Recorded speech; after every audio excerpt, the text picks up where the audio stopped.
आज हम अपामार्ग तंडुलीय अध्याय का रिवीजन करेंगे।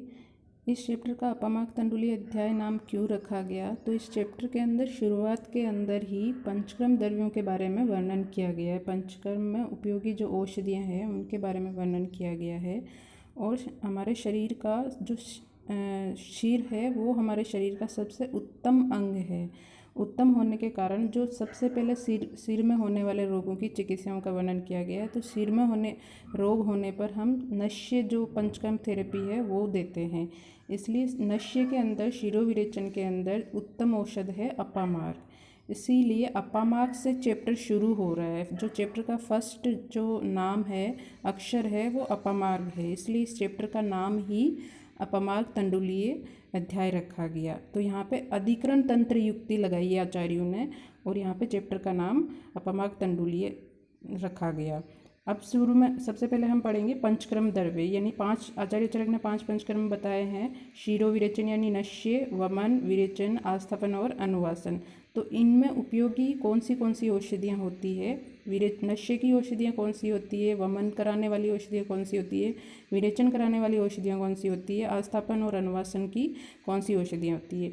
तो इनकी मुख्य औषधियाँ हमें ध्यान में रखनी है। जैसे शिरो विरेचन की मुख्य औषध है अपामार्ग, शीरीष।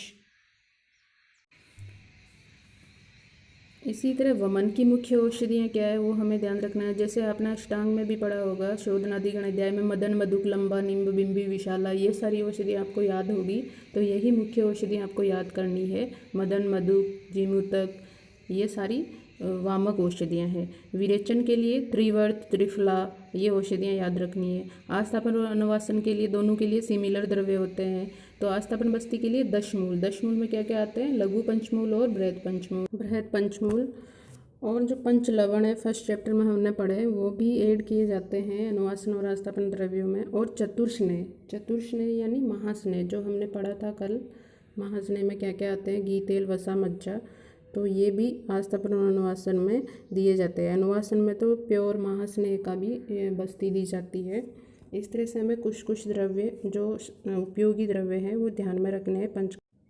सबसे पहले हमें ये देखना है कि यवागु होती क्या है। तो यवागु एक परविचारणा है। क्यों दी जाती है पेशेंट को? जो पेशेंट आयुर्वेदिक औषधियाँ लेने में द्वेष करते हैं, इजीली वो नहीं ले सकते, उनको अच्छी नहीं लगती है टेस्ट में, तो हम यवागु फॉर्म में दे सकते हैं। यानी कुछ अन्न द्रव्यों में संस्कारित करके औषधि को अन्न द्रव्यों में और चावल में संस्कारित करके हम दे सकते हैं। तो इसका जो रेशियो होता है औषध और यवागु चावलों का जल का जो होता है 1/6 रेशियो होता है। यानी कि 1 पार्ट जो है चावल होते हैं और 6 रेशियो जो है जल होते हैं और 1 पार्ट इसमें औषध ली जाती है।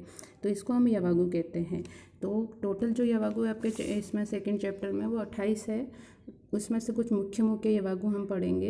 तो फर्स्ट जो यवागु है दीपनी और शूलग्नी यानी पेन किलर यवागु। किसी पेशेंट को पेन हो रहा है और भूख अच्छी नहीं लग रही है तो हम उसको शूलग्नी यवागु देंगे। तो उसके अंदर कौन सी औषधि देंगे? पंचकोल से सिद्ध करके यवागु दे सकते हैं।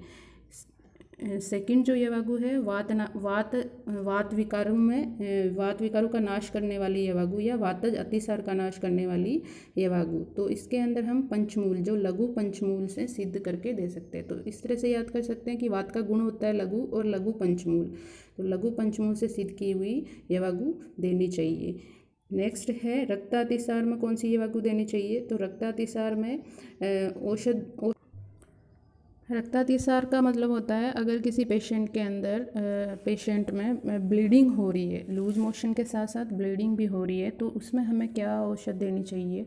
तो हमें जो कषाय रस वाली औषधियाँ हैं वो देनी चाहिए। तो कषाय रस वाली औषधियाँ हैं यहाँ पे बताया है हिबेर, उत्पल, नागरी।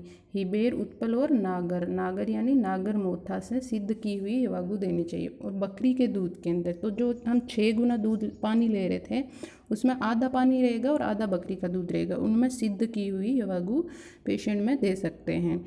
अगली जो यवागु है घृत व्यापद नाशक यवागु। घृत व्यापद यानी कि किसी मनुष्य ने घी का ज़्यादा सेवन कर लिया है और उसके बाद उसको बहुत सारे कॉम्प्लिकेशन हो गए हैं, तो उसको ठीक करने के लिए हमें कौन सी यवागु देनी चाहिए? तक्र सिद्धा यवागु। तक्र यानी छाछ से सिद्ध करके यवागु देनी चाहिए। अगली जो यवागु है तेल व्यापद यवागु। तेल व्यापद नाशक यवागु। तो तेल व्यापद जैसे किसी मनुष्य ने तेल का ज़्यादा सेवन कर लिया है, उसमें रोग हो गए हैं, कॉम्प्लिकेशन हो गए हैं, तो उसमें कौन सी यवागु दे सकते हैं? तक्र पिन्याक साधिता। तक्र यानी छाछ, पिन्याक यानी खली, जो तिल की खली होती है उससे सिद्ध की हुई यवागु दे सकते हैं। अगली जो है अपनी यवागु वो है भेदनी यवागु। तो भेदनी यवागु यानी कॉन्स्टिपेशन हो गया है किसी पेशेंट को, विबंध हो गया है, तो उसमें हम कौन सी यवागु दे सकते हैं? क्षार, चित्रक, हिंगु, अम्लवेतस। क्षार, चित्रक औषध, हिंगु जो हम घर में यूज़ में लेते हैं, और अम्लवेतस, इनसे बनाई हुई, इनसे सिद्ध की हुई यवागु पेशेंट को दे सकते हैं। इससे उसका विबंध ठीक हो सकता है। इस तरह से हमें मुख्य मुख्य यवागु याद करनी ही है। वैसे तो सारी ही याद करनी है, जिन लोगों को कम याद होता है वो मुख्य मुख्य याद करके रखें।